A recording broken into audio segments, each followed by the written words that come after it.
will never fail. He will never fail. I trust in God, my Savior, the one who will never fail. He will never fail. Woo! That song was on my heart this morning. Let me encourage y'all to do this. Wake up about 15 minutes earlier and spend time with God. I'm telling you, we need that time with him. Just sit in silence. I know it's hard. I know our minds are busy. My mind goes off into what I'm going to cook today. I got to get the kids ready, but we need to spend time with him. All right. So that song came up actually from church this Sunday, and it's funny how God just downloads. A lot of times you think it's just your thoughts, but it's really God downloading his messages to you. And that song just came up so strong for me. I heard it on Sunday, and to be honest, sometimes it's hard to remember. That's why it's so important to write things down. It's hard to remember all of the messages and all the downloads you had in church. And every time I take the time to sit in silence, to be with him, not scroll on my phone, not think about what I'm going to do for the day, and if I do, bring myself back, right? But to just focus on him. And one of the things, I do a little chant, and I thought about this. If you watched the movie, what is it? Tina Turner's biography, where Angela Bassett played her, and I think she went to Buddhism, and she used to do this chant as she was meditating. And I said, okay, I'm gonna do a chant for God, and it's what do I say?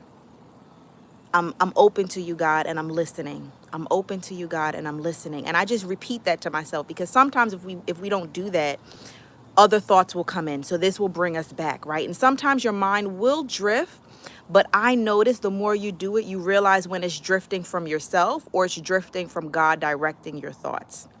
So take time to do that. It is so powerful. It is necessary. A lot of times society will make us feel like, I don't have time. I got to go. I got to do this. I got to do that. But you will see how God will make more time for you when you spend time with him.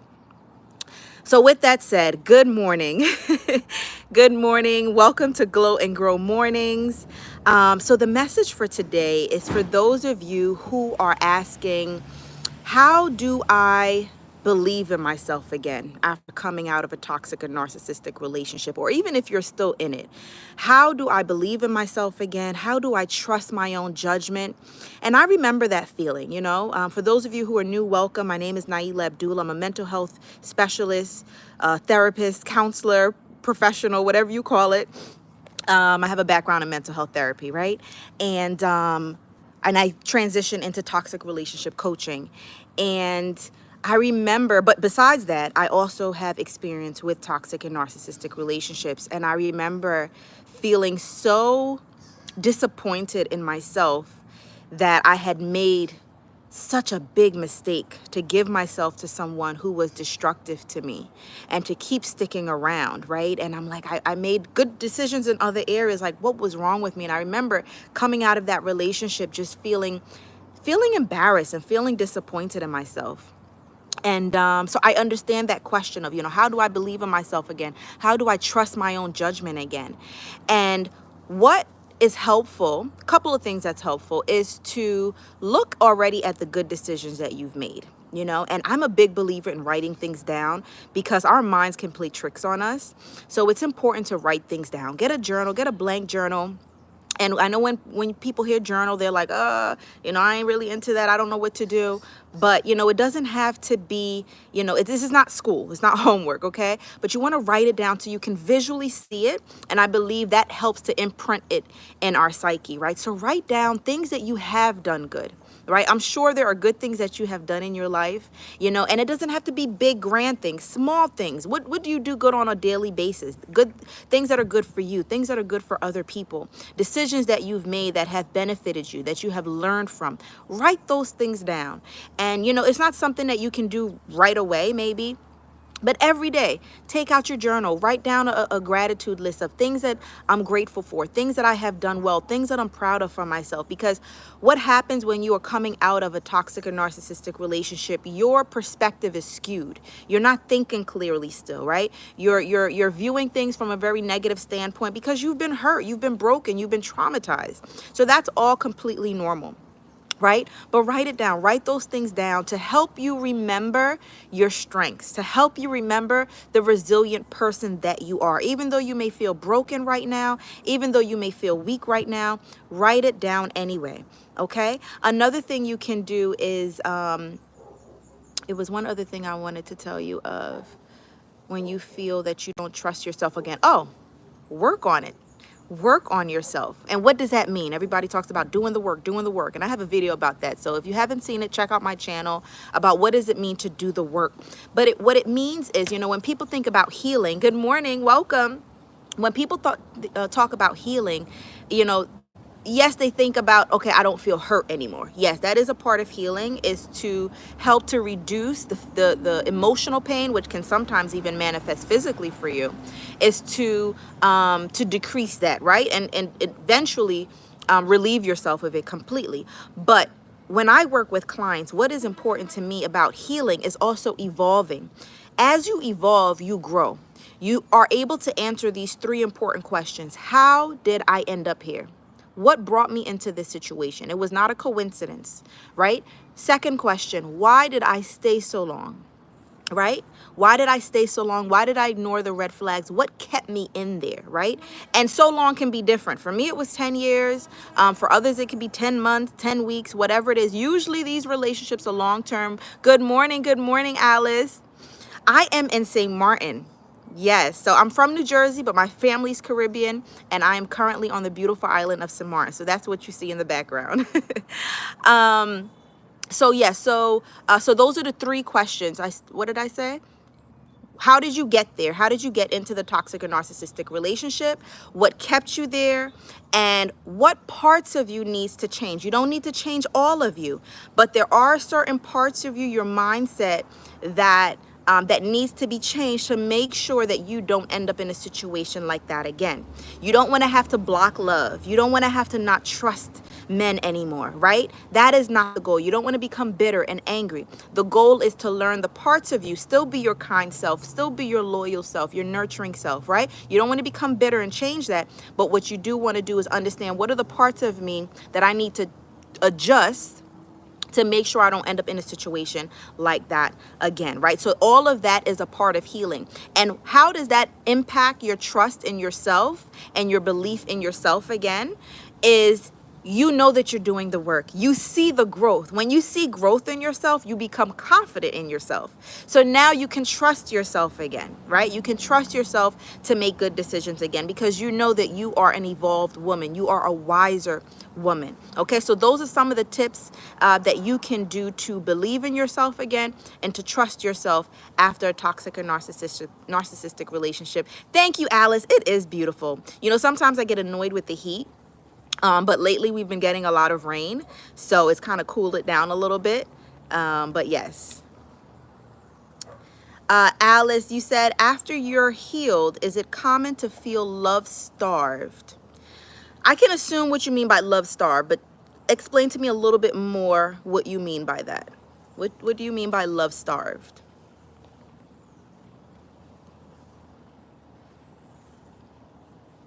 I know there's a little bit of a delay, but let me know. And while I'm waiting for your response, let me just give you all an update. So I just realized, so here in the Caribbean, well, the part of the Caribbean that I'm in, we don't have daylight savings. So when the East Coast is on the spring and summertime, we have the same time. When the East Coast goes back, we stay the same. So what that means is that I'm going to be doing the Glow and Grow mornings at 8 a.m. Eastern Standard Time now. Okay, so that will be 9 a.m. my time. Good morning, Iris. Good morning, good morning. Good morning, Resume. Alice, if you're still there, let me know what you mean by love-starved. If you left already and you watched the replay, just put, okay, you said it. Like feeling you just need someone, as if you keep wanting special someone in your life, like you often wish if someone is gonna come soon. I think that is completely normal.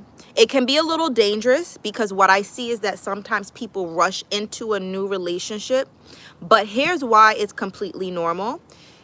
You have already been love starved before the relationship ended. Narcissists, toxic people, they are good at neglecting you. And even when they love bomb you, there's something in you that sees and feels that it's not genuine. Maybe you're not able to consciously pinpoint that, but you have already been love starved. When I came out of my toxic relationship, my narcissistic relationship for 10 years, I dated someone right after, actually, which is something I don't typically recommend. But I would say that there wasn't a part of me. I was open about it. I was like, I don't want anything serious, right? And that's definitely not who I am today. I don't believe in just casual, dating, but that's who I was then. That's where I was then. And when I look back on it and I went through my healing journey, I realized that I did that because I had been emotionally neglected for so long, right?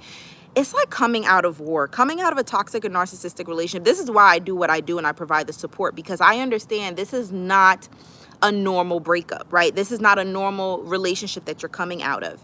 And you come out broken and you come out depleted of emotional affection, support. You come out depleted. So it's completely normal to want that again, for sure. And not just because the relationship ended, but because you were deprived already. Motorcycles. Because you were deprived already for so long. So it is completely normal. What you want to make sure you do is to put that energy into other things. Do not let it allow you to go back. Do not let it allow you to question, did I make the right decision? This is why I always encourage journaling for my clients. It's because you need to visually see and be reminded of where you were, why you're going through what you're going through, and what your desires are. What do you want out of life? And when you can see that written down visually, then you don't lose focus. And you don't let the loneliness put you back in a bad situation. Let me know if that makes sense, Alice. That's 5 a.m. your time, Iris? Okay. So, Iris, does your time change where you are?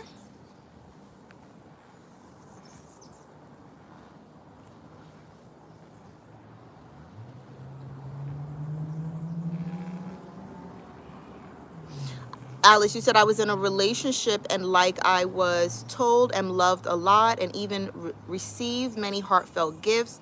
But then I broke up with him as he kept, sorry, I don't have my glasses, y'all.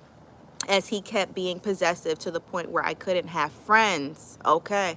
Well, let me say this. I commend you for taking that step and not letting the words of I love you keep you there, not letting the gifts, the heartfelt gifts keep you there, because that is definitely toxic, destructive, not a healthy situation.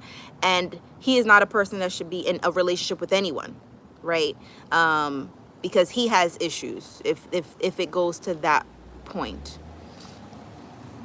And he also kept pointing out my insecurities, and whenever I would try to help him with his studies, since we are in the same field, he would give me a cold shoulder. Yeah, he has some serious issues. I am very glad to hear that you removed yourself from that situation.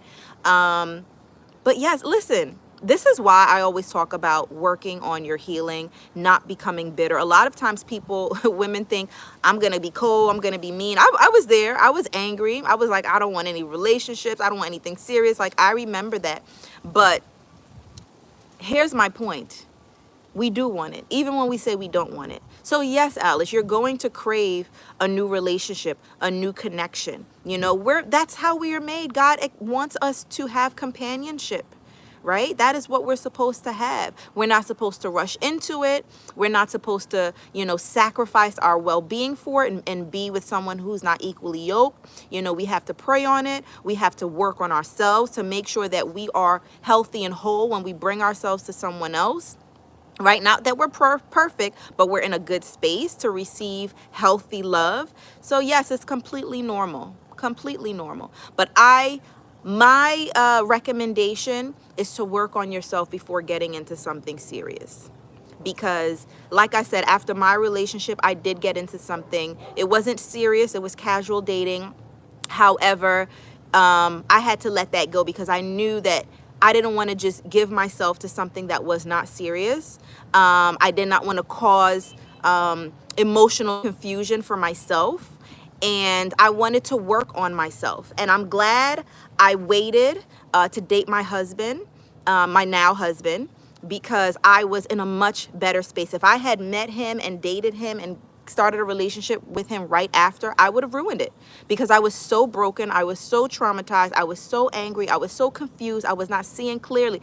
Just because a relationship ends doesn't mean you right away see clearly. You have to do the work. You have to go through the journey. You have to work on yourself. You have to answer those 3 questions that I spoke about earlier. How did I get here? What parts of me got me into this situation? What kept me here? Why did I ignore the red flags?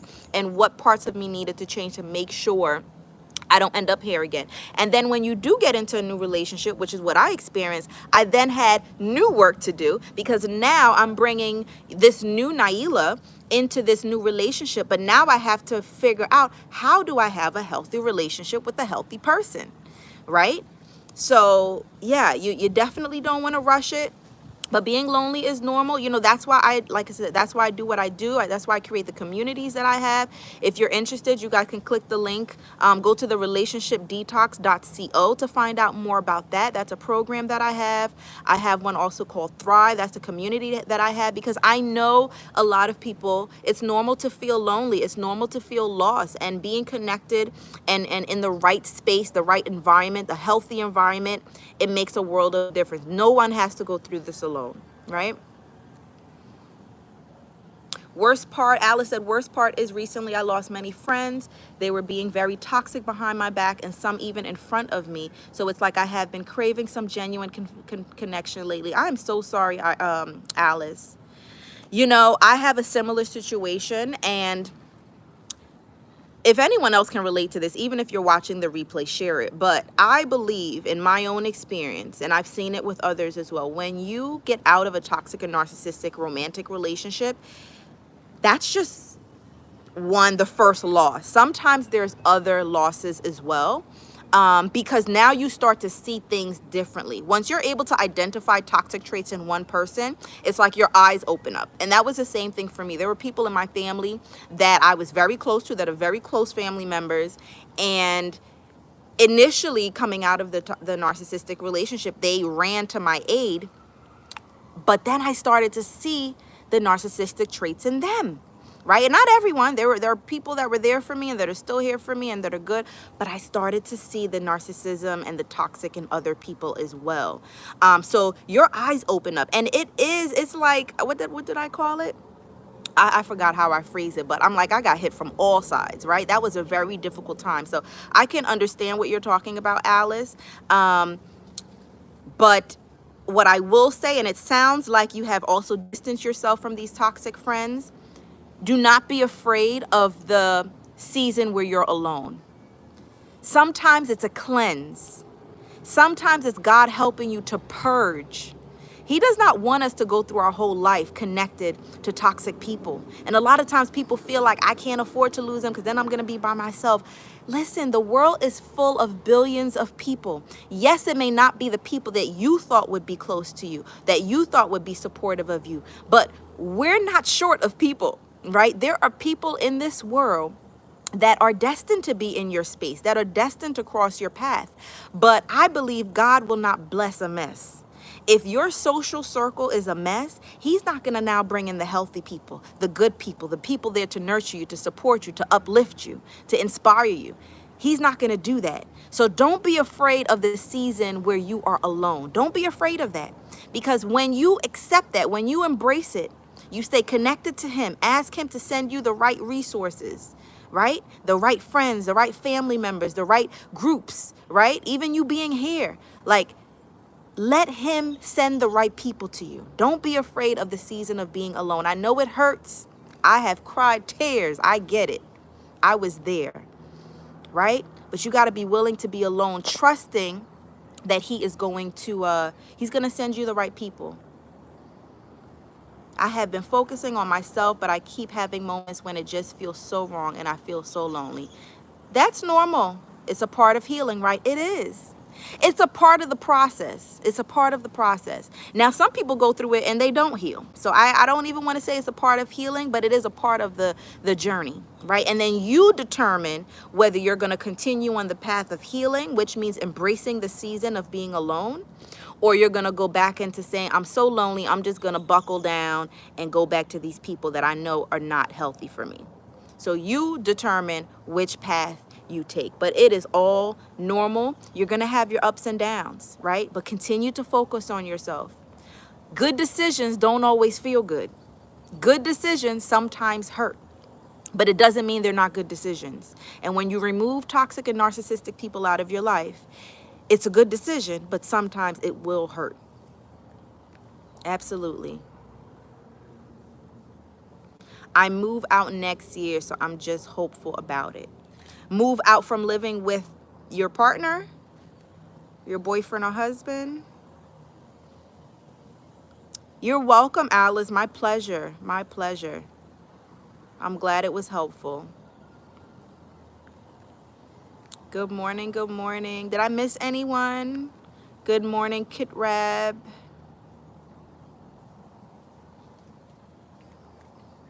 All right. I am going to head out. If you are not already subscribed, subscribe.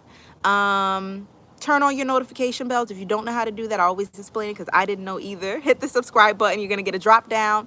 Turn on all notifications so you'll catch me when I go live. Like I said, the time has changed on the East Coast, so I will be going live usually 8 a.m. Eastern Standard Time. Maybe a little bit earlier sometimes, so that's why I say just turn on the notification.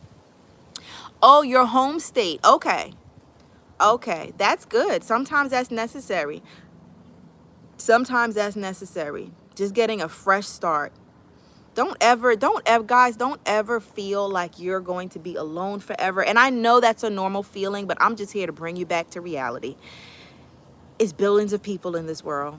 Billions of people. And if we let go of the need to control that we have to be, you know, connected to the same people that I grew up with, the same people, the family that I was born into. Make your own circle. God gave you that authority. You make your own circle, okay? And some of it will be people that you grew up with, that will be family members. Some of it will be those people, but some of it will be other people that you choose. You have the authority to do that. Don't let any culture, you know, sayings to say, oh, you know, day one people and all. Day one is nice, but that it doesn't have to stop there. You don't select people to be in your life because they were there from day one, because they're related, because, you know, y'all went to elementary school together. No, are they healthy for you? Are they an asset to you, or are they draining you, right? How do you feel when you're with them? Do you trust them? Do you doubt, are they here for me or not? Those people that are close to you should never have to question that, right? All right, guys, I'm going to head out. Y'all have a blessed day. Thanks for joining me on Glow and Grow Mornings, and I'll see you tomorrow morning. I might be on live later today. I'm not sure. That's why I say turn on your notification bells. But if not, I'll see you in the morning. All right, bye. Bye.